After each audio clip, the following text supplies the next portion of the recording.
आते हैं और अपने दान करने आते हैं। आते हैं अपनी श्रद्धा भक्ति से आते हैं, सब स्नान करते हैं, खुशी पूर्वक जाते हैं। प्रयागराज महाकुंभ क्षेत्र में सोमवती अमावस्या पर स्नान करने के लिए दूर दराज से श्रद्धालु यहां पर पहुंचे और उन्होंने यहां पर स्नान किया है। दरअसल सोमवती अमावस्या को लेकर जो एक मान्यता है और धार्मिक मान्यताओं के अनुसार ये कहा जाता है कि सोमवती अमावस्या पर स्नान और दान करने से पुण्य मिलता है, घर में शांति होती है और अखंड सौभाग्य के साथ ही साथ धन धान्य की भी प्राप्ति होती है। यहाँ हम आपको बता दें कि जो सोमवती अमावस्या है उसे इसलिए सोमवती अमावस्या कहा जा रहा है क्योंकि ये साल की आखिरी अमावस्या और सोमवार को पड़ी है, तो इसका महत्व और ज्यादा बढ़ गया है। दरअसल दृग पंचांग के अनुसार कृष्ण पक्ष जो पोष माह है उसमें कृष्ण पक्ष में जो है ये अमावस्या का उदय हुआ और उस उदय के साथ ही यहाँ पर जो श्रद्धालु हैं उन्होंने स्नान किया और स्नान करने के बाद वो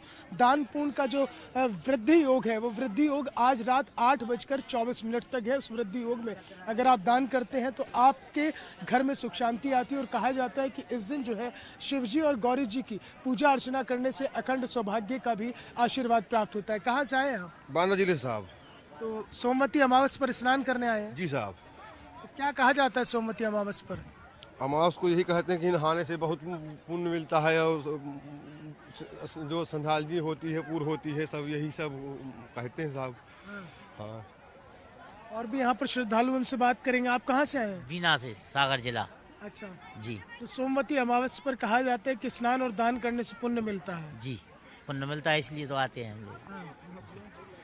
सागर जिले से आए हैं। सोमवती अमावस्या 11 साल बाद पड़ी है तो इसलिए नहाने आते हैं और अपने दान करने आते हैं। जो भी बनता है, जो श्रद्धा रहती है वो दान करते हैं। आप कहाँ से आए हैं? आप बीना से। बीना ऐसे हैं कि कहते हैं कि जो सोमवती अमावस्या है क्योंकि सोमवार को पड़ी है तो इसलिए सोमवती अमावस्या है और इस दिन कहते हैं कि शिव जी और गौरी जी की पूजा करते हैं तो खंड सौभाग्य का भी आशीर्वाद मिलता है। जी करते हैं।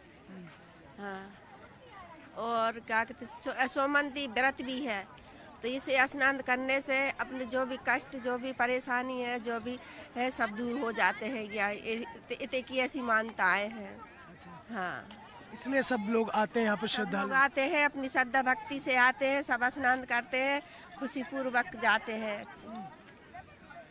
तो देख सकते हैं आप कि जो यहाँ पर यमुना का तट है प्रयागराज में, वहाँ पर आस्था और भक्ति का जो सैलाब उमड़ रहा है और यहाँ पर जो है दूर दराज से जहाँ तक भी नजर जाएगी वहाँ आपको श्रद्धालु ही श्रद्धालु नजर आएंगे। दरअसल सोमवती अमावस्या का अपना एक महत्व है, अपना एक धार्मिक मान्यताएं हैं और ऐसा भी कहा जाता है कि यहाँ पर जो है शिव जी का वास भी माना जाता है और इस दिन पीपल के पेड़ की भी पूजा की जाती है क्योंकि पीपल के पेड़ की पूजा के बारे में ये कहा जाता है कि जो पीपल का पेड़ होता है उसका जो भूगर्भ हो जाए यानी कि जो उसका निचला हिस्सा होता है उसमें विष्णु जी का वास होता है और जो उसका तना है उसमें शिव जी का वास होता है और इसके अलावा अग्रभाग में ब्रह्मा जी का वास होता है। तो इसलिए शिव जी का वास मानकर जो है सुहागिनें पीपल के पेड़ की भी पूजा करती हैं और उसका भी अपना एक अलग महत्व है।